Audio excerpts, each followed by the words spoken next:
Good morning, student. I hope you are stay safe at your home. Today we will start chapter 4 from Beehive, a truly beautiful mind.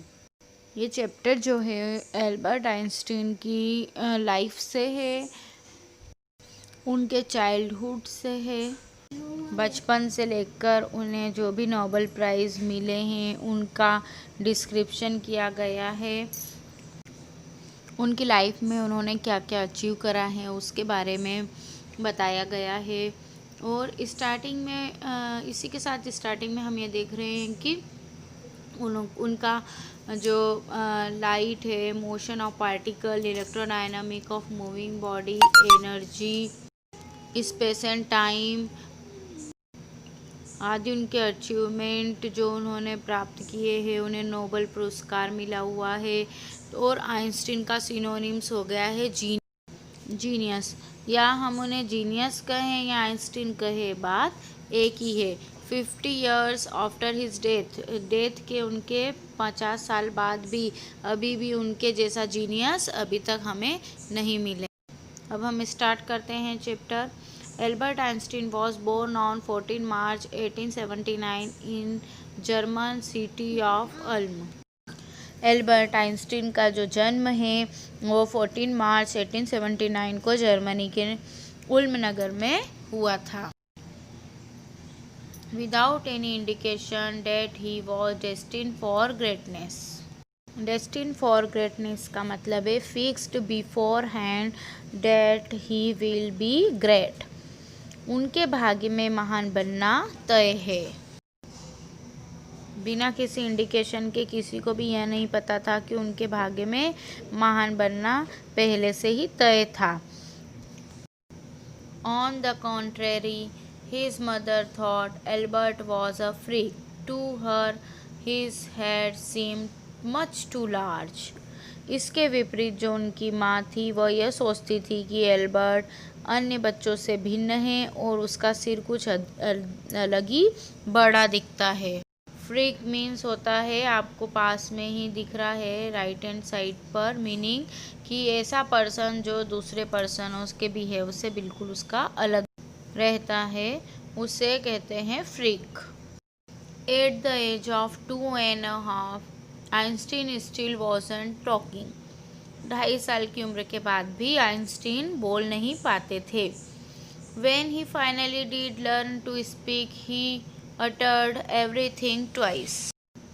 और जब उन्होंने finally बोलना सीख लिया तो uttered means बोलना, speak करना, तो वह हर चीज़ को uttered मीन्स बोलते थे 2 बार, twice time. Einstein did not know what to do with other children. Einstein ये नहीं जानते थे कि वो दूसरे दोस्तों के साथ में कैसे रहें, क्या खेले। And his playmates called him brother boring. और उनके जो खेल के साथी थे, प्लेमेट्स थे, वह उन्हें दोस्तों उनको ब्रदर बोरिंग के नाम से जानते थे, पुकारते थे। So the youngster played by himself. इसलिए आइंस्टाइन खुद ही अपने आप ही अकेले खेलते थे।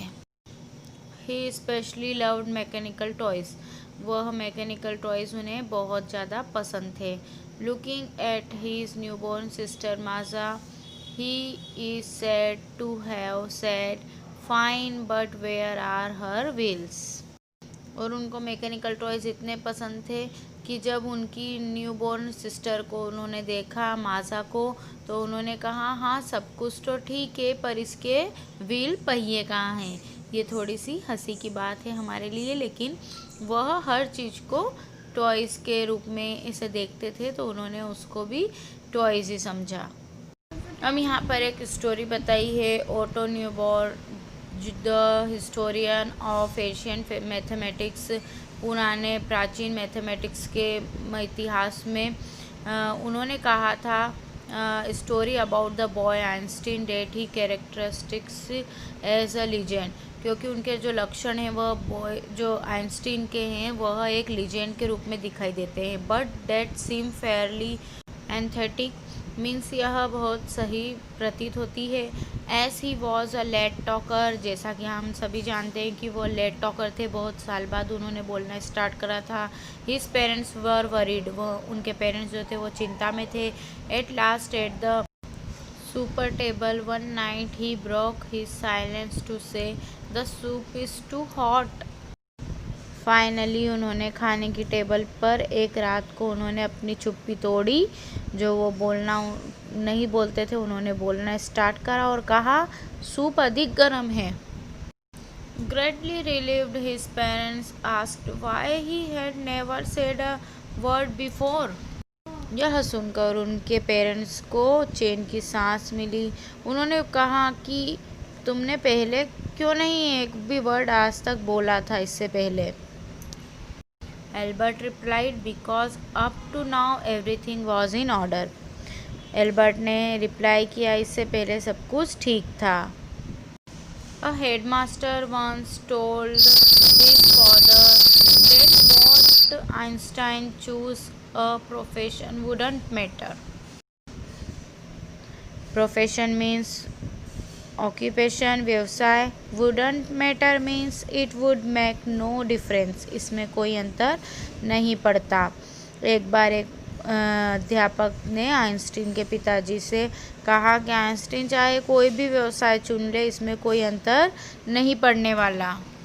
Because he will never make a success at anything, क्योंकि वह किसी भी काम में सफल नहीं होगा। Einstein began learning to play the violin at the age of 6. अब आइंस्टाइन ने 6 साल की उम्र से ही वायलिन बजाना स्टार्ट कर दिया। Because his mother wanted him to, क्योंकि उसकी मदर यह चाहती थी। He later became a gifted amateur violinist, maintaining this skill throughout his life.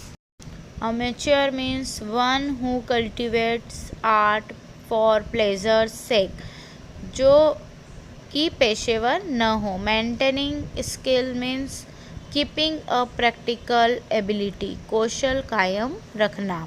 बाद में वह प्रतिभा गैर पेशेवर वायलिन बजाने वाला बन गया और इस कौशल को उसने जीवन भर कायम रखा। But Albert was not a bad people, Albert कोई बुरा शिष्य नहीं था। He went to high school in Munich, वह हाई स्कूल की पढ़ाई के लिए म्यूनिच गए। Where Einstein's family had moved when he was 15 month old, 15 महीने के बाद में वहाँ पर आइंस्टीन की फैमिली भी आ गई। And score good mark in almost every subject, और उन्होंने सभी विषय में बहुत अच्छे अंक प्राप्त किए। Einstein hated the school's regimentations, regimentations means होता है डिसिप्लिन। तो आइंस्टीन को स्कूल का डिसिप्लिन बहुत ही बुरा लगता था, उससे बहुत घृणा करता था वो। And often clashed with his teacher, और अधिकतर उसकी टीचरों के साथ में भी विवाद हो गया। At the age of 15 Einstein felt so stifled there that he left the school for good. 15 साल की उम्र में आइंस्टीन को ऐसा लगा कि स्टिफल्ड वो बिल्कुल भी नहीं रह सकता है स्कूल में, तो उसने स्कूल को छोड़ दिया। The previous year Albert's parent had moved to Milan. Previous year मतलब पहले के साल में जो एल्बर्ट के पेरेंट्स थे वह मिलान चले गए। And left their son with relatives, और अपने बच्चे को उन्होंने रिलेटिव्स के यहाँ छोड़ दिया। After prolong discussion Einstein got his wish to continue his education in German speaking Switzerland in a city. Prolong means lengthy, लंबी देर तक चलने वाली। तो बहुत देर तक डिस्कशन चला और उसके बाद में एल्बर्ट ने डिसाइड करा कि वह जर्मन बोलने वाले स्विट्ज़रलैंड में अपनी पढ़ाई को पूरी करेंगे। which was more liberal than Munich. Liberal means होता है willing to understand and respect other point to view. उदार मतलब मुनीच से वह बहुत ज़्यादा लिबरल था। कौन सा देश? Switzerland. Einstein was highly gifted in mathematics and interested in physics. Einstein को बहुत ज़्यादा इंटरेस्ट किस में था? फिजिक्स और मैथ्स में। एंड आफ्टर फिनिशिंग स्कूल, जब उनका स्कूलिंग फिनिश हो जाती थी, he decided to study at a university in Zurich. Schooling finish होने के बाद उन्होंने डिसाइड करा कि वह ज्यूरिच के यूनिवर्सिटी में एडमिशन लेंगे। But science wasn't the only thing that appealed to the dashing young man with walrus moustache. Walrus word का यूज़ यहाँ पर मूँछों की लंबाई के लिए किया गया है कि उनकी जो मूँछें थी वह लंबी लंबी थी। अब यहाँ पे बताया है कि परंतु उस वॉलरस जैसी मूँछों वाले जो डैशिंग युवक को केवल विज्ञान ही आकर्षित प्रतीत न होता था। मतलब उन्हें ओनली साइंस में ही इंटरेस्ट नहीं था, उसके अलावा भी उन्हें और भी सारी चीज़ों में बहुत इंटरेस्ट रहता था। Now we will continue this chapter on tomorrow. I hope you have enjoyed this chapter. Thank you so much.